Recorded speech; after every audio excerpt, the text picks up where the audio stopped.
everybody, welcome to the very first recap of Celebrity Apprentice All-Stars.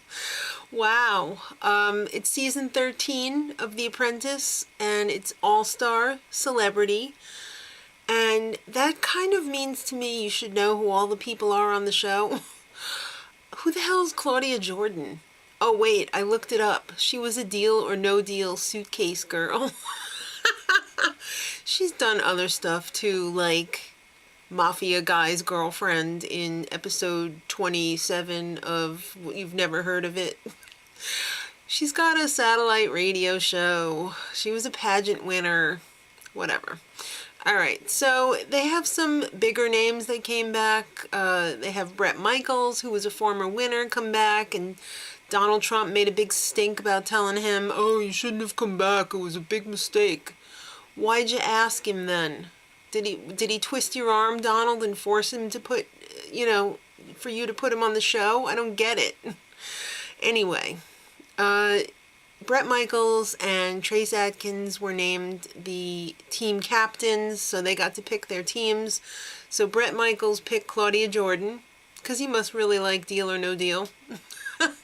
Omarosa, Little John, Brandy Roderick, another dirty girl who likes to take off her clothes, Latoya Jackson, Dennis Rodman. So Trace Adkins ended up picking Penn Jillette, Dee Snider, Mary Lou Henner, Lisa Rinna, Gary Busey. I guess he got stuck with him, I don't know. But yeah, it seems like the odds are kind of stacked in the other team's favor. Sorry, Brett. So they met at the Met, and they picked their teams, which I just told you. So Bret Michaels' team settled on the name Power because Omarosa did a little rap, and Trace Adkins' team picked Plan B because they were doing anything else, I suppose. So the mentors this week, well, the team captains are Trace Adkins, because he can pull in some guap, some major guap. And Bret Michaels wanted to be team captain on his team, the project manager, but Brandy got down on her knees and begged. So that was just so ridiculous, and Trump was so creepy the entire episode about how much that was just such a turn on for Brandy to be down on her knees. Nothing is creepier than an old coot with a squirrel on his head who just dreams of dry humping Playboy playmates or whatever in the next room when his third wife is just on the other side of the door. Yeah, I went there. Alright, so helpers this week, I guess you'd call them the mentors, are Ivanka and Piers Morgan. Let me just say, Ivanka looks freaking amazing. What the hell? Motherhood really agrees with her, because I've never seen her look this good. She's real Ivanka. And Piers Morgan, oh, he went right after Omarosa, like she was a vampire and he had a wooden stake. They hate each other. They do. They got some history. Come on. Alright, so the challenge this week is to make and sell meatballs. Of course. No. That's just the distraction. The real challenge here is to raise money for charity. So your meatballs still better be good, because you're going to have to go on Live with Regis. Oh God, it hasn't been that forever. Live with Kelly and Michael. She got top billing now. And they're going to judge the winner, and that team's going to get a bonus. So let's talk about Team Power. Latoya hates Omarosa. She has a bad attitude. Dennis is useless, so they put him to work rolling meatballs, which I guess he was okay at. Brandy, she's trying to get some big donors, but her billionaire, not just millionaire, her billionaire donor didn't show up. Ouch. Bret and Little John go to Live, the show, and hawk their meatballs. Omarosa makes no bones about it. She wants to take out Bret because he's the only former winner there. He's on the same team as you. That means you're gonna have to lose. Paul Tuttle shows up, little celebrity, minor celebrity watch there with $25,000 for Team Power. And stupid Brandy puts Omarosa in charge of the money.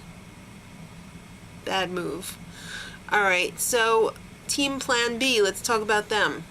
Trace decides to make this risky move of privatizing the store and making it for donors only. No one cares what Lisa Rinner's husband's meatballs taste like. I don't care how tasty his recipe is.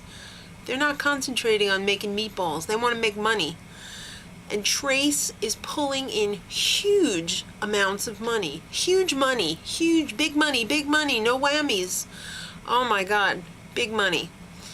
And Stephen Baldwin is like, I'm going to hold back my money because y'all don't need it.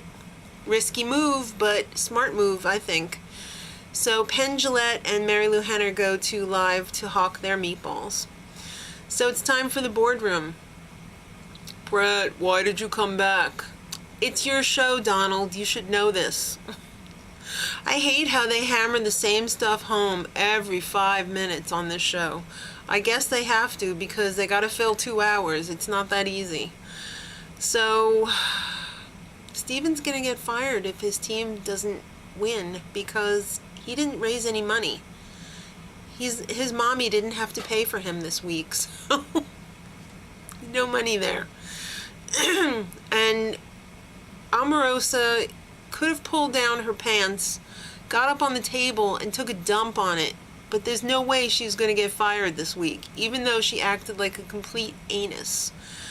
There was a little verbal brawl that broke out between Omarosa, well, not so much Omarosa, but between Claudia and Dennis Rodman defending Omarosa and Piers Morgan, and then Ivanka got involved when she chided Claudia for saying that Piers was whining like a girl/woman.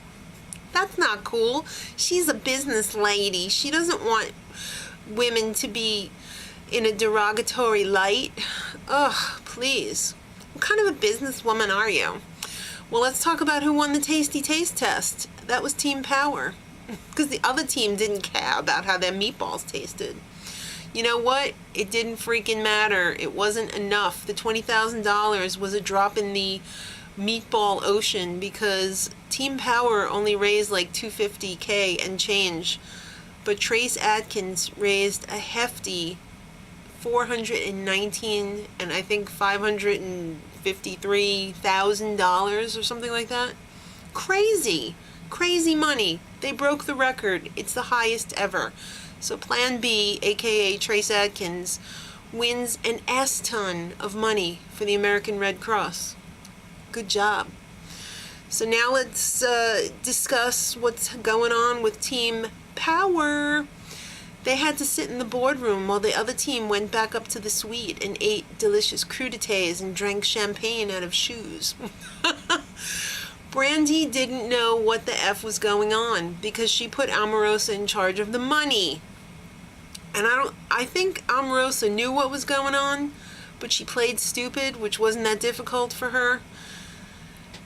Did I happen to mention that Piers hates Omarosa? He freaking went after her like she was made out of ham. Who were the least money raisers? Who were they? Well, I don't know.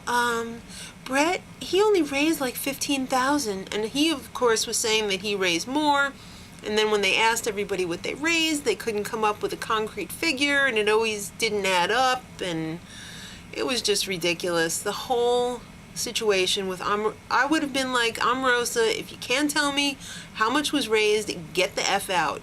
Or Brandy, if you can't have control of your team, get the F out. So miraculously, Omarosa does not come back to the boardroom because Brandy chose LaToya and Brett. Really? Of course, they were like, you should fire the project manager. But Brett was fired for no good reason because he was a former winner and Trump didn't want to deal with him. he couldn't fire Brandy because she raised the most money on her team. It's total BS. And guess what? It's going to be total BS next week, too. Until they milk Omarosa until she's dry. Then she will get fired. So, until next week, much love.